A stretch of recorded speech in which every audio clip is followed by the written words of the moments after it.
I know today is our mission Sunday, and just play that keyboard softly. I want to talk about the Mantle of Cyrus. The Mantle of Cyrus. I'll be prophesying and I'll be teaching for the 3 services. And I don't know how you came here or who brought you here or whether you were part of those we evangelized to and talked to come here. But there's something that is overwhelming for all of us, and we keep looking at it, and that is about the creation of God. In the book of Revelation, chapter 4, from verse number 10 and 11, the Bible says, the 420 elders fall down before him that sat on the throne and worshipped him that liveth forever and ever, and cast their crowns before the throne, saying, verse 11, thou art worthy, O Lord, to receive glory and honor and power, for thou hast created all things, and for thy pleasure they are and were created. Very many years ago, looking at that scripture, a lot of things resonate in my mind about what God is trying to say to us and what he's not saying to us. Is he trying to say to us that we are all play toys in his hands? Or is he trying to say to us that we are all for his purpose? Or is he trying to say to us that we live for him? Or is he trying to say to us we are special? These were thoughts that resonated in my heart, and I could remember those lines of Wale Adenuga's work in Super Story, we are nothing but pencils in the hand of the Creator. And I asked myself, am I really just a pencil?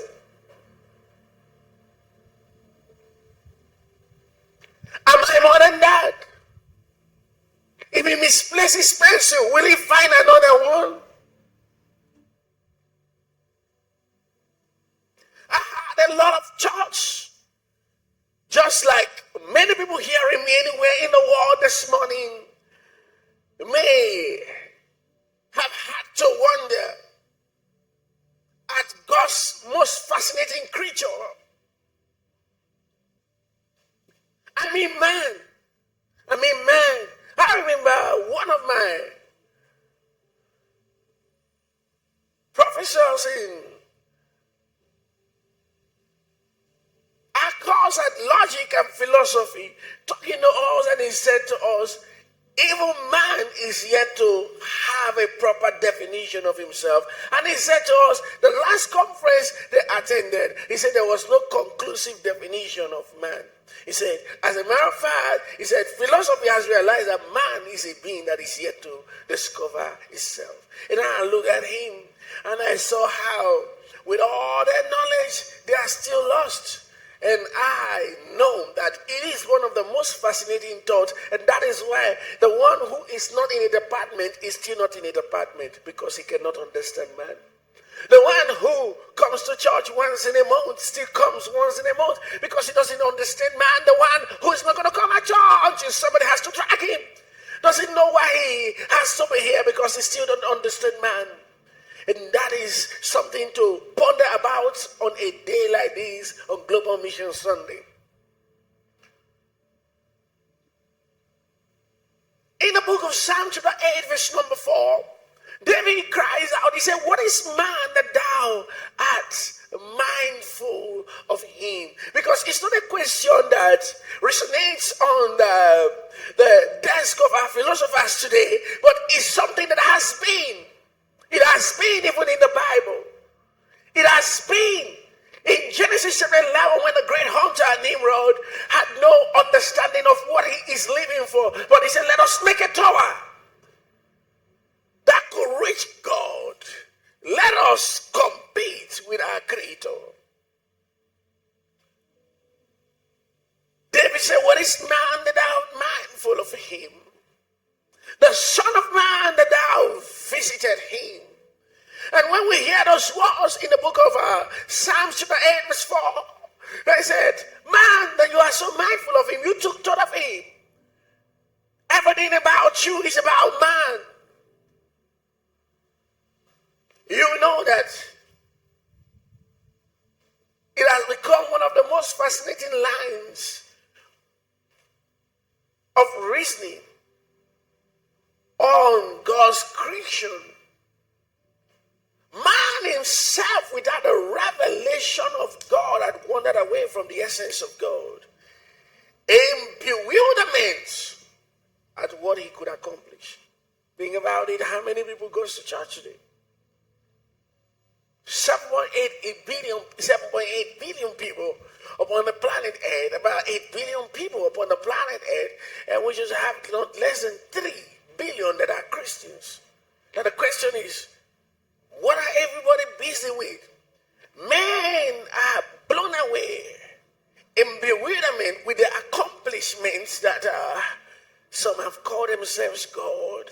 And if you see, one of the things that people chase the most today in science is how to have eternal verity. Because they feel like, how could I have labored and all and just die? So what will I do to defeat death? And why are men chasing all of these things, eternal verity? Because not many know the reason for their living. And it reminds me that it has always been like that. Think about Nebuchadnezzar boasting in the height of his might in Daniel chapter 4 verse number 30. In Daniel chapter 4 verse number 30, Nebuchadnezzar walking around his kingdom and seeing through his kingdom, he said, is not this great Babylon that I have built for the house of the kingdom by the might of my power and for the honor of my majesty? Lost in materialism and thinks everything that happened to him for himself. You know how many of us think that that is all we live for? For ourselves, you know how many homes where these wars have been re-echoed by mothers who are having some incompatible situations with their partners, and they tell their children, I'm living in this house, I'm still in this marriage because of you.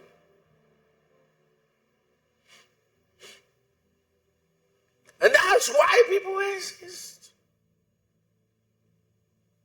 I don't know who's hearing me in any of the centers of SGMI, who's hearing me here in Power Arena, that have not pondered about why he exists. Because not until you ponder, you will not wonder.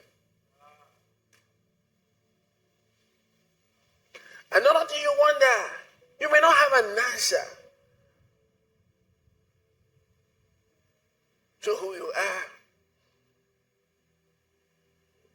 So when I go through Nebuchadnezzar and I move to the parable of the rich fool in Luke chapter 12 verse 16 through to 20, and I have to read it so quickly to you. Jesus spake a parable unto them, saying, the ground of a certain rich man brought forth plentifully. And he thought within himself, saying, what shall I do, because I have no room where to bestow my fruits? And he said, this will I do. I will pull down my barns and build greater. And there will I bestow all my fruits and my goods. Verse 19. And I will say to my soul, soul, thou hast much goods laid up for many years. Take thy ease. Take thy ease, eat, drink, and be merry. Verse 20. But God said unto him, thou fool, this night thy soul shall be required of thee. Then whose shall those things be which thou hast provided? Verse number 21. Jesus said, so is everyone that layeth up treasure for himself and is not rich towards God.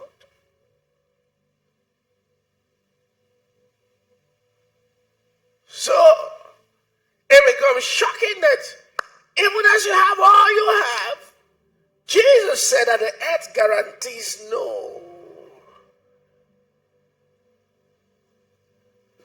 eternity, no durability. Shocking scripture. When we go through social media platforms like TikTok, Twitter, we go through YouTube and Facebook, Instagram, and want to find satisfaction.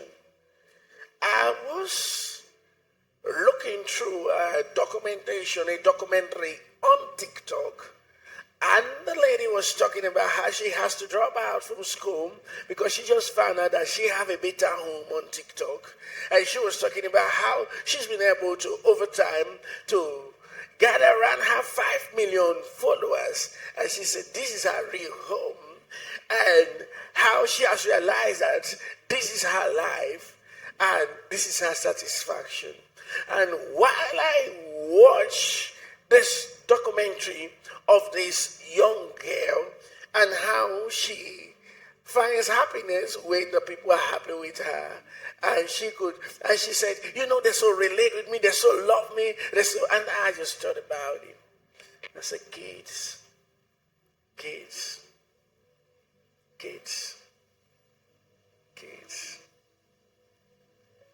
How people live for people who don't know them,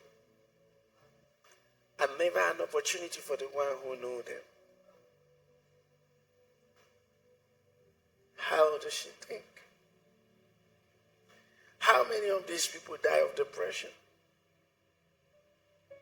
So-called celebrities, having to live on hard drugs. What's the problem? What's the problem? Because they are seeking endorsement from men who don't know them. And while men celebrate them, they are happy. And when men don't celebrate them, they are gone.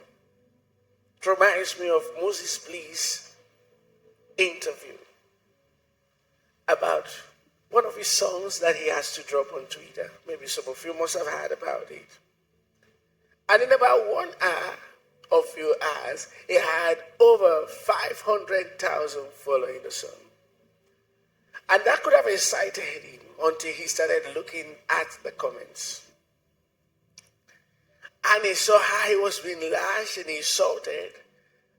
And lashed and insulted until he felt so bad and depressed that he has to delete the song.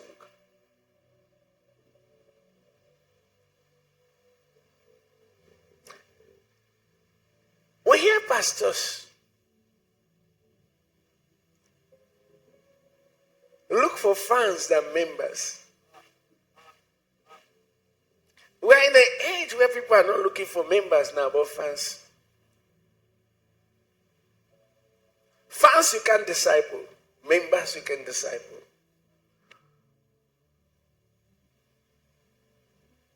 It's a global mission service, and that is why I am keen on it, for us to understand why we all exist. I look at my time in the first service and I wish like I should have all the time to say all I have to say. Because looking through all this that people look for or do to find relevance, there is a divine purpose on every man's life. A divine purpose on everyone sitting here. A divine purpose on everyone watching me from their houses. A divine purpose on everyone breathing. And your purpose is what keeps you alive. Your purpose is what gives you satisfaction. Your purpose is what gives you fulfillment. We were all fashioned to fulfill purpose. I listened to the story of a medical doctor who's got so many people cured through his beautiful and meticulous and resounding way of giving attention to his patients. But he said that when he's done, he knew that something was still empty in him. And he said he kept on realizing that emptiness couldn't be filled by his medical expertise. There's something that is worth living for. There's something we are here for. It doesn't matter how many that claps for us. The only way out of depression is purpose. Because he understood his purpose with the same people that said, Hosanna, suddenly turned and said, crucify him. He knew they have to do it for him to attain his highest point in his ministry. So the Bible said when they accused him, he reviled not. He opened not his mouth against them. Why? Because that was where he was fashioned. And rather right on the cross, he didn't say, I'm coming down to show you people I still have my power. He said, forgive them for they know not what they do. Purpose is what we live for. Purpose is why we are all here. We are here on earth. After we've had all the children, after we've married, after we've made all the money, what are we living for? What were we really born for? Do you not notice? Just like David said that the life of a man is full of labor from the day he was born to the day he leaves this world. It's labor. Have you ever had a day of rest? Rest and struggle. Just decide a day and say, I'm not going to work. And you start getting hungry and start suffering from that day. Every man has to work from one day, one end to the other end. So would God has so fashioned us to just come and live on earth to work from one end to the other end? Is your mind a God so wicked that that's the reason he created us? For me to start running around to see how my kids are going to eat, how I'm going to eat, running around to see I'm going to take care of my health. Is that why he created us? Must there be a big picture that we have to go through all the persecution and all the challenges and trials of life to fulfill? It reminds me of the Walk Pilgrim Progress. Some of you Christians who love to read must have stumbled into that Walk Pilgrim Progress, and you could see the nature and the journey of man and the life of man. Definitely, for this service, I have to tell everyone hearing me, you need to hear me second and third service. Because I'm not done with you. No, I'm not done with you. There's a reason you leave. There's a reason you were healed when you were healed. There's a reason when you prayed for that money and that money came. There's a reason you are not dead when you would have died. You know, I think about near-death experiences that I have had as a person and how I survive it. I think about it. I think about one time, a few years ago, many years ago, I got to drive a bus to go bring some people for a convention program. And then I was on a high speed. Because I really loved to speed those days I had the opportunity to drive. And then I saw the road safety. And all these people blocking the road. I just was carried away. I never knew that a fuel tanker has a petrol carrying tank has fallen and the petrol spilled all over the road, and I mean like it's flood. So they are trying, the road safeties were there, directing everyone, don't go there, don't go there. And I just looked up and saw them, but I was over 100. And look at them, I couldn't stop. So I screeched the car until my tires were up because I was turning my hand at the same time. And I was carrying a bus full of Christians. And none of them is going to say anything because as a young preacher, they know I preach faith. So they feel like if this is going to happen, he's going to get us out. And myself, I don't know how to get them out. I'm just waiting. If God's going to do something, I don't even know what's going to happen on that steering. And I just kept turning my hand. And even the road safety people have shifted away from the road because they just felt like these people are ready to die. And somehow I found myself on the next lane with a vehicle. And quickly I acted like nothing happened and continued to drive. But right in my heart, the story of heaven and hell were going on. And I asked my pastor by my side, I said, why? He said, you were the one on the steering. I just think you have something you will do. I said, I really never had any other thing to do there.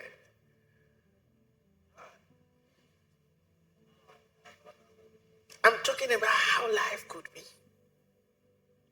The only reason I was saved was because I have to live for him. That's the only reason. The only reason he kept me from what killed others was because I have to live for him.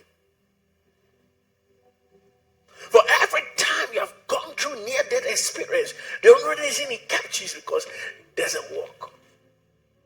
There's a walk.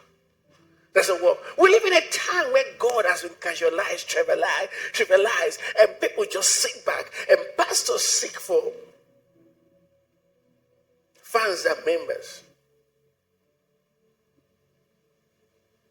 But the only reason we live. It is nothing I've said to you in this service. That's the reason we live. We're going to go to camps. We're going to preach. If you're not coming for another service, better stop over at that counter and say, how much can I give for the coming meetings? I have so much to teach in the service, but I have to stop here. Bow your head and give God praise. And while you pray, tell God, help me realize more about why I came. Trust that you've been blessed by this broadcast. To order for the complete series of this message, please call the numbers now displayed on your screen. With us at Salvation Gospel Mission International Headquarters, number 10 Ways Up Street off Naval Serrata, Sabah Delta State, Nigeria.